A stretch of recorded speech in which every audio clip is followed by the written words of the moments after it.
Maduro যদি Kim Jong উনের মতো নিউক্লিয়ার বোমাটা বানিয়ে ফেলতেন এবং সেটা ডেলিভারি করার যে ভেহিকেল অর্থাৎ আইসিবিএম যদি তার হাতে থাকতো, আমাদের কারো কি এই কথা মনে হয় যে কোনো দেশের এই স্পর্ধা হতো তাকে উঠিয়ে নিয়ে আসা?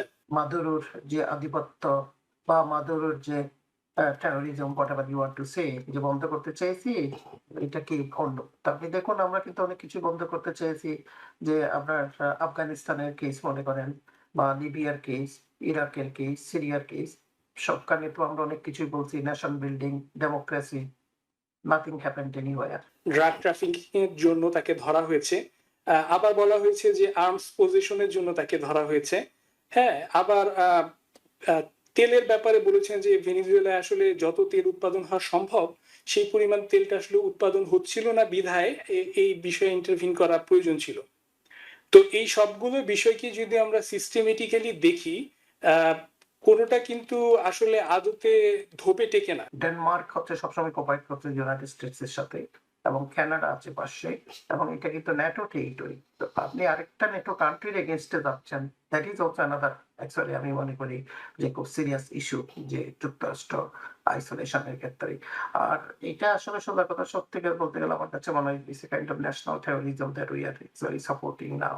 ডোনাল্ড ট্রাম্প ভেনেজুয়েলায় যে ইরান, কিউবান এবং চীনের, চায়নার যেই প্রভাব, সেটাকে দমন করার জন্য প্রথম যেই শর্তটাই দিয়েছে, যে নতুন যিনি প্রেসিডেন্ট হিসাবে শপথ নিয়েছেন, ডেলসি রড্রিগাস, উনাকে যে 3টি শর্ত দিয়েছে, তার মধ্যে প্রথম শর্ত হচ্ছে যে তুমি ইরানিয়ান, কিউবান এবং চায়নার প্রভাবটাকে সম্পূর্ণরূপে ধ্বংস করতে হবে, শেষ করতে হবে। একটি আতঙ্ক সৃষ্টি করার মতো অবস্থা জনগণের মধ্যে এবং আন্তর্জাতিকভাবে। It will create big chaos in the world. শুধুমাত্র মাদুরোকে ধরে দিয়ে আসাই কি এই ঘটনার পিছনে মূল কারণ ছিল, নাকি এর পিছনে একটা বড় ধরনের সামনে ইঙ্গিত অপেক্ষা করছে আমাদের জন্য? জি, ধন্যবাদ। শুভ সন্ধ্যা সবাইকে। আমি প্রথমে একটু বলতে চাই যে মাদুরো যত বড় স্বৈর শাসকই হোক না কেন, আমি যদি একটা কাউন্টার এক্সাম্পল দিয়ে কথাটা স্টার্ট করি, মাদুরো যদি কিম জং উনের মতো নিউক্লিয়ার বোমাটা বানিয়ে ফেলতেন এবং সেটা ডেলিভারি করার যে ভেহিকেল অর্থাৎ আইসিবিএম যদি তার হাতে থাকতো, আমাদের কারো কি এই কথা মনে হয় যে কোনো দেশের এই স্পর্ধা হতো তাকে উঠিয়ে নিয়ে আসা? আমার মনে হয় না। এর প্রমাণ হচ্ছে যে যখনই আমরা দেখেছি গাদ্দাফির সাথে কি করা হলো, গাদ্দাফি নিউক্লিয়ার বোমা প্রজেক্টটা বন্ধ করার পরে ঠিক সেই সিগন্যালটা দেখেই কিন্তু কিম জং উন বললেন যে that's it, we are gonna go nuclear এবং আইসিবিএম। সো এই ঘটনার থেকে আমি যেটা বলবো যে স্বৈরশাসন অবশ্যই একটা এক্সকিউজ হতে পারে, এ নিয়ে কোনো ডাউট নেই তিনি যে স্বৈরশাসক ছিলেন, কিন্তু স্বৈরশাসন তো একমাত্র কারণ না। কিম জং উন তো এক ওয়ান পার্টি স্টেট বহুদিন ধরে চালাচ্ছেন। তো সেই জায়গায় আমরা যদি একটু দেখি যে প্রেসিডেন্ট ট্রাম্পের তরফে যে সমস্ত কারণের কথা উল্লেখ করা হয়েছে, সেগুলো আসলে এক এক সময় এক এক কারণের কথা তিনি বলেছেন। যেমনটা আপনি বলছিলেন, মনরো ডকট্রিনের কথা বলেছেন, এরপর আবার চেঞ্জ করে বলেছেন এটা আসলে ডনরো ডকট্রিন, যেটা খুব ইন্টারেস্টিং। আমি এটা আসবো। এছাড়া তিনি বলেছেন যেটা সবচেয়ে লিগাল কারণ হিসেবে দেয়া হয়েছে, যে এটা একটা ল এনফোর্সমেন্ট অপারেশন এবং এখানে ড্রাগ ট্রাফিকিং এর জন্য তাকে ধরা হয়েছে। আবার বলা হয়েছে যে আর্মস পজিশনের জন্য তাকে ধরা হয়েছে। হ্যাঁ, আবার তেলের ব্যাপারে বলেছেন যে ভেনিজুয়েলায় আসলে যত তেল উৎপাদন হওয়া সম্ভব সেই পরিমাণ তেলটা আসলে উৎপাদন হচ্ছিল না বিধায় এই বিষয়ে ইন্টারভিন করা প্রয়োজন ছিল।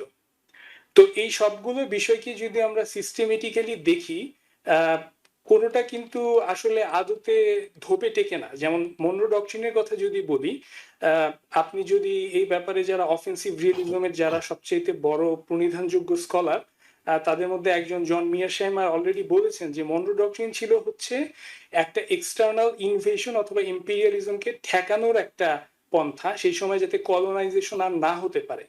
এবং সেখানে যে বিষয়টা খুব স্পেসিফিক ছিল সেটা হচ্ছে যে যদি এই ওয়েস্টার্ন হেমিস্ফিয়ারের কোনো দেশ সরাসরি একটা মিলিটারি অ্যালায়েন্সে জড়ায় অন্য কোনো একটা দেশের সাথে, তাহলে আমেরিকা সেটা মেনে নিবে না সঙ্গত কারণে, because this is it's backyard. কিন্তু এখন যেটা হলো যে চায়নার সাথে বা রাশিয়ার সাথে কিছুটা ইকোনমিক সম্পর্ক আছে অথবা একটু মুখের কথায় অ্যালায়েন্স আছে, সেটা কিন্তু যথেষ্ট না ওই ক্রাইটেরিয়াটা ফুলফিল করার জন্য। অর্থাৎ এখানে কিন্তু কোনো মিলিটারি অ্যালায়েন্স নেই, যেটার কারণে আমরা দেখেছিলাম যে কিউবান মিসাইল ক্রাইসিস পর্যন্ত হয়েছিল। সো এখানে আসলেই এটা মনরো ডক্ট্রিনের সাথে তুলনা করা চলে না। ড্রাগের ব্যাপারটা, যেটা ড্রাগ কার্টেল, তৃতীয় কোনো পক্ষ থেকেই কিন্তু এই অভিযোগটা সত্যতা স্বীকার করা হয়নি। কারণ আমরা সবাই জানি যে এই ড্রাগগুলো যেগুলোর কথা বলা হচ্ছে সেগুলো কিন্তু ভেনিজুয়েলা থেকে আসে অত্যন্ত কম। অস্ত্র মামলা যেটা, সেটা খুবই হাস্যকর, কারণ এই দেশের ভেতরে আমরা জানি সেকেন্ড অ্যামেন্ডমেন্ট কত ইম্পর্টেন্ট একটা ইস্যু। তো বাকি থাকে তেল এবং ক্রিটিক্যাল মিনারেলস এর যে প্রবল লোভ আমাদের প্রেসিডেন্ট ট্রাম্পের, সেটার ব্যাপারে আলাপ। সেটার দিকে দেখলেও প্রেসিডেন্ট ট্রাম্পের অ্যাডমিনিস্ট্রেশনের তরফে বিভিন্ন তেলের কোম্পানির এক্সিকিউটিভদের সামনে এই প্রস্তাব তুলে ধরা হয়েছিল তারা ভেনিজুয়েলা এখন যেতে চান কিনা। আমি একটা অ্যানালিসিসে শুনলাম তাদের তরফ থেকে খুব স্ট্রং ভাবে এটার বিরুদ্ধে বলা হয়েছে, কারণ বিশ্ববাজারে এখন তেলের সাপ্লাই অনেক বেশি। So simply the economics don't add up এইখানে। তো ফাইনালি আমি যেটা বলবো এই প্রসঙ্গে, যে সবচেয়ে সম্ভাব্য যে কারণ, যে কারণে প্রেসিডেন্ট ট্রাম্প এই কাজটি করেছেন, যেটা তিনি ফ্যান্টাস্টিক ভাবে বলেছেন মনরো ডক্ট্রিন, সেটাই সম্ভবত ট্রু। সেটা হচ্ছে যে তিনি একটা স্পেকটাকুলার টিভি শো উপহার দিতে চেয়েছেন, যেটার মাধ্যমে তিনি বলতে চেয়েছেন আমেরিকা ইজ ব্যাক। এবং আমি খুব অবাক হব না যদি খুব শীঘ্রই এই ডেলসি রড্রিগেজ অর্থাৎ ভাইস প্রেসিডেন্ট ভেনিজুয়েলা, তার সাথে একটা ডিলে চলে যায় আমেরিকা, এবং সেটার মধ্য দিয়ে এই পুরো এপিসোডটার একটা সমাপ্তি ঘটে। একই সাথে তিনি হয়তো একটা মেসেজ দিতে চেয়েছেন যে যাদের সাথে তার নেগোসিয়েশন চলছে তাদেরকে হয়তো বলতে চেয়েছেন যে তোমার টার্ন হচ্ছে নেক্সট, যত দ্রুত পারো আমার সাথে আলোচনার টেবিলে বসো। যেটা এর আগে ট্যারিফের ক্ষেত্রে তিনি করেছিলেন, খুব হাই ট্যারিফ ইম্পোজ করে সবাইকে একরকম বাধ্য করেছিলেন যে আলোচনার টেবিলে আসো এবং আমার সাথে নেগোসিয়েট করো। অর্থাৎ এক ধরনের তিনি আতঙ্ক তৈরি করে দিতে যাচ্ছেন যে যদি তুমি আমার কথা না শুনো, ডিল আসো, মানে ডিল যদি না করো দেন আমি আমার মতো করে ব্যবস্থা নেব এবং সেটা টার্গেট তুমি হতে পারো। এটি আপনি হয়তো বিশ্লেষণ করছেন। আমি একটু ডক্টর গোলাম মাতবর আপনার কাছে যাই। সেটি হলো ভেনেজুয়েলায় তিনি পরিবর্তন চেয়েছেন, কি পরিবর্তন করলেন? অর্থাৎ পরিবর্তনটা কি এমন হলো মাদুরো গেল তার পরিবর্তে রদ্রিগেজ আসলো, সেটি নাকি আসলে এটির মাধ্যমে তিনি একটা ভেনেজুয়েলাকে একটা কেস স্টাডি হিসাবে, এসিড টেস্ট হিসাবে নিয়েছেন এবং এটির মাধ্যমে পশ্চিম গোলার্ধে তিনি একটি মেসেজ দিচ্ছেন যে আমেরিকান আধিপত্যবাদ যেটি আমরা প্রতিষ্ঠা করতে চাই সেটি সবাইকে মেনে নিতে হবে। ধন্যবাদ। আসলে I'm a kind of speechless what's happening in the world in the name of this imperialism. আমরা অনেকদিন বহু বছর যাবৎ কিন্তু ইম্পেরিয়ালিজম এর এগেনস্টে, কিংশিপের এগেনস্টে কিন্তু আমরা সবাই সোচ্চার ছিলাম এবং এইভাবেই কিন্তু আমরা জানি যে ইউনাইটেড নেশন বহুজাতিক যে সংগঠনটা আছে তার মাধ্যমেই কিন্তু আমরা যে কোনো কিছু রিজলভ করার চেষ্টা করেছি এবং সেখানে আমরা জানি পরাশক্তি আছে এবং ছোট যে কান্ট্রি গুলো আছে লাইক দ্য কম পাওয়ারফুল, আয়তনের না কম পাওয়ারফুল তারা আছে এবং আমরা always কিন্তু we believed and we are trained that that is the way to resolve the issue. But current situation বিশেষ করে আপনি যে বললেন যে আমরা কি আসলে এখানে কি ভেনিজুয়েলায় কি আসলে মাদুরোর যে আধিপত্য বা মাদুরোর যে terrorism whatever you want to say যে বন্ধ করতে চেয়েছি, এটা কি খন্ড? আপনি দেখুন আমরা কিন্তু অনেক কিছু বন্ধ করতে চেয়েছি, যে আপনার আফগানিস্তানের কেস মনে করেন বা লিবিয়ার কেস, ইরাকের কেস, সিরিয়ার কেস, সবখানে তো আমরা অনেক কিছুই বলছি, nation building, democracy, nothing happened anywhere এবং সবকিছু কিন্তু আরো অধঃপতনের দিকে গিয়েছে। এখন যেটা আসলে আমার কাছে যেটা মনে হচ্ছে পৃথিবীতে বোধহয় আবারও ব্যাক করেছে যে survival of the fittest, Darwinism এবং might is right. That's what the principle that we are trying to establish. So এটা আমি মনে করি যে আমরা হিউম্যান রাইটস এর কথা বলি, আমরা সোশ্যাল জাস্টিসের কথা বলি, পলিটিক্যাল জাস্টিসের কথা বলি, এগুলা কোনো কিছুই বোধহয় এখন কিছুই না। জাস্ট অর্থাৎ কথা হচ্ছে যে আমার মাইক আছে, so I can do anything and everything. এবং শুধু এখানেই কিন্তু শেষ না, আপনি দেখুন আরো অন্যান্য কতগুলো কান্ট্রি ইনক্লুডিং ডেনমার্ক হচ্ছে একটা ন্যাটোর মেম্বার এবং গ্রিনল্যান্ডকে বলা হচ্ছে যে এটা we need it for national security. What national security? What is the problem there? আমার পর্যবেক্ষণে আমি এমন কিছু national security unless something is there serious, I don't see anything. কারণ ডেনমার্ক হচ্ছে সবসময় কোপারেট করছে ইউনাইটেড স্টেটস এর সাথে, এবং কানাডা আছে পাশে, এবং এটা কিন্তু ন্যাটো টেরিটরি। তো আপনি আরেকটা ন্যাটো কান্ট্রির এগেনস্টে যাচ্ছেন, that is also another, actually আমি মনে করি যে খুব সিরিয়াস ইস্যু, যে যুক্তরাষ্ট্র আইসোলেশনের ক্ষেত্রে। আর এটা আসলে সোজা কথা সত্যি করে বলতে গেলে আমার কাছে মনে হয় it's a kind of national terrorism that we are actually supporting now. So this is very unfortunate what's happening. Doctor Nirjhar Sakib কিন্তু খুব সুন্দর বলেছেন যে কিম জং উনের মতো যদি আজকে তাদেরও যদি ওই ধরনের উইপন থাকতো, হয়তো এই সাহসটা আমরা করতাম না। সো তাইলে কি আমরা কি আবার ওইটা প্রমোট করছি? আমরা ভাবছি যে আমরা ভাবলাম যে পারমাণবিক যুদ্ধ আমরা থামাবো, আমরা অস্ত্র রেসে যাব না। সো এগেইন এখন অন্যান্য গুলো কান্ট্রি গুলো কি মনে করছে? এখন চিন্তা করে থিঙ্ক অ্যাবাউট, আমি তো মনে করি চায়নাকে তো আমি বাহবা দেবো। চায়না অনেক দিন যাবত কিন্তু তারা কিন্তু তাইওয়ান যে কোনো উত্তর নিতে পারে, কিন্তু কোনোদিন কিন্তু সে এইটা দেখায় নাই। তার যে মাইট আছে সে কিন্তু ১ মিনিটে, এবং what we are going to talk about Russia, the ইউক্রেনের ক্ষেত্রে। সো আমি জানি না what we are promoting in the world, particularly United States is not a police, the country for the whole world. অনেক দেশ অনেক কিছু হচ্ছে এই ধরনের অরাজকতা বা ইয়ে হচ্ছে। আমরা কি can we actually arrest everyone and take everyone like the way we brought the Maduro? So I don't know where we are going. So জাতির বোধহয় এখন একটা সচেতন হওয়া উচিত। Enough is enough. We need to put a pause on this. আমি জানি যে কংগ্রেস, এবং আজকে তো দেখেছেন বোধহয় প্রেসিডেন্ট ট্রাম্প বলেছেন যে mid term election is very important. Mid টার্মে যদি আমরা লুজ করি, they are going to impeach me. দেখুন এই ধরনের কথাবার্তা কিন্তু সে বলছে। আমার কাছে এটা হাস্যকর মনে হচ্ছে, আমার খুব দুঃখ লাগছে। আমি সত্যি স্পিচলেস হয়ে যাচ্ছি যে what's happening in this country. Free world যেটাকে বলা হয়, যেটা ডেমোক্রেসিকে আপনার প্রবর্তন করে, সেটা ডেমোক্রেসিকে এখন আঘাত করছে। So this is where we are. So I do not know actually what we are getting out of this Venezuela. এবং আলটিমেটলি ডক্টর নির্জর সাকিব কিন্তু খুব সুন্দরভাবে বলেছেন যে কারণটা কি হতে পারে। উনি সব ধরনের প্রত্যেকটা পার্সপেক্টিভ নিয়ে আসছেন। So is it because of economic the some kind of benefit? What are we doing? গ্রিনল্যান্ডও সেম একই অবস্থা। আপনি যদি পর্যবেক্ষণ এবং পর্যালোচনা করেন, জি। Same situation actually. আমরা আসবো গ্রিনল্যান্ডের বিষয়টি নিয়ে, আমরা আসবো কথা বলতে আলাদা করে। জনার্দন, আপনার কাছে জানতে চাচ্ছি, এই ভেনেজুয়েলায় কি ট্রাম্প থামবেন, নাকি বাকি যে আতঙ্ক তৈরি হলো সেটি ইরান, কিউবা, কলম্বিয়া, মেক্সিকো থেকে শুরু করে অনেকের মধ্যে ছড়িয়ে পড়বে এবং তারা একেবারে সোজা হয়ে যাবেন, কিংবা তাদের ক্ষেত্রেও এই ধরনের পরিণতি হতে পারে? ধন্যবাদ।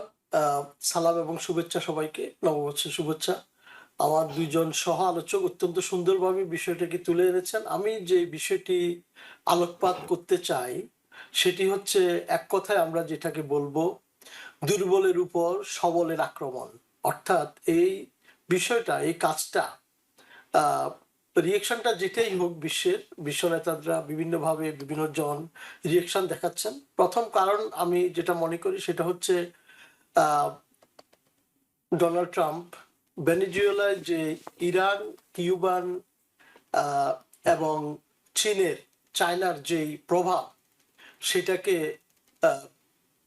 দমন করার জন্য প্রথম যেই শর্তটাই দিয়েছে, যে নতুন যিনি প্রেসিডেন্ট হিসাবে শপথ নিয়েছেন ডেলসি রড্রিগাস, উনাকে যে 3টি শর্ত দিয়েছে, তার মধ্যে প্রথম শর্ত হচ্ছে যে তুমি ইরানিয়ান, কিউবান এবং চায়নার প্রভাবটাকে সম্পূর্ণরূপে ধ্বংস করতে হবে, শেষ করতে হবে।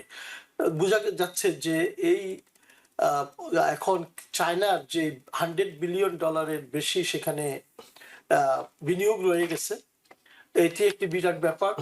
কিন্তু মূল বিষয়টা যেটা, সেটা হচ্ছে যে এর ফলে এই যে ফিল্মি কায়দায় যে একজন রাষ্ট্রপ্রধানকে এইভাবে বেডরুম থেকে নিয়ে আসলো, এতে কিন্তু সারা পৃথিবীতে এই আন্তর্জাতিকভাবে যে সন্ত্রাসটা ছড়িয়ে পড়তে পারে, এটা একটা বড় ব্যাপার। যে কথাটি আমরা বুঝতে পারি যে রাশিয়া যদি চায় এখন জেলেনস্কিকে নিয়ে নিতে পারবে, চায়নাকে একটা সুযোগ করে দিল যেখানে তাইওয়ানের উপরে এইভাবে আক্রমণ করতে পারবে।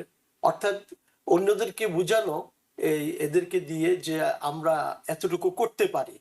এবং আপনি যে কথাটি বললেন যে পার্শ্ববর্তী যে মেক্সিকো, কিউবা, কলম্বিয়া, ইতিমধ্যেই তাদের রিয়েকশনটা জানিয়েছে যে আসলে এটা আমি বলবো যে একটি আতঙ্ক সৃষ্টি করার মতো অবস্থা জনগণের মধ্যে।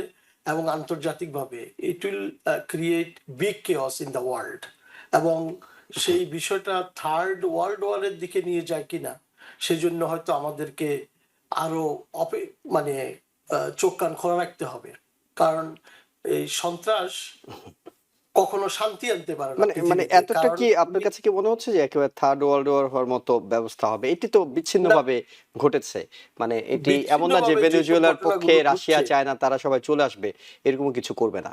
না এমন না, একেবারে এই বিষয়টাকে নিয়ে যে আসবে তা না। কোনো বিষয় তো হঠাৎ করে হুম হুম থার্ড ওয়ার্ল্ড ওয়ার বা এই ধরনের ওয়ার গুলো তো আর হঠাৎ করে একদিনে হবে না। এটা অনেকগুলো ক্রনোলজিক্যাল কতগুলো ইভেন্ট থাকে, কতগুলো ঘটনা সৃষ্টি হতে হয়। এই যে এটা একটা ঘটনা হইতে পারে, হতে পারে, কারণ আপনার সূত্রপাত হতে কারণ পারে ছোট ছোট অনেক ছোট ঘটনা দিয়েই। ছোট ছোট অনেকগুলো ঘটনা একটা বড় ঘটনার দিকে নিয়ে যেতে পারে, সেটাই ওকে ইঙ্গিত করছে। এবং এটা সারা পৃথিবীর জন্য এটা যে একটা ব্যাড এক্সাম্পল, এতে কিন্তু কোনো সন্দেহ নাই। এবং আরেকটি জিনিস প্রফেসর মাতব্বর সাহেব যিনি বলছেন যে যেহেতু মিড টার্ম ইলেকশন আসতেছে এবং অর্থনৈতিক অবস্থা খুব খারাপ ইউনাইটেড স্টেটসের, এবং মানুষের মধ্যে যেই ডোনাল্ড ট্রাম্পের বর্তমান যেই জনপ্রিয়তা সেটার যে ধস, সব কিছু মিলিয়ে আমরা যেটা দেখতে পাচ্ছি যে এই ঘটনাটা আগামী ইলেকশনের জন্য একটা ব্যাকগ্রাউন্ড হিসাবে, অর্থাৎ রিপাবলিকানদের ফরে যাতে যায় সেজন্য একটা গ্রাউন্ড সৃষ্টি করার একটা বিষয় হইতে পারে।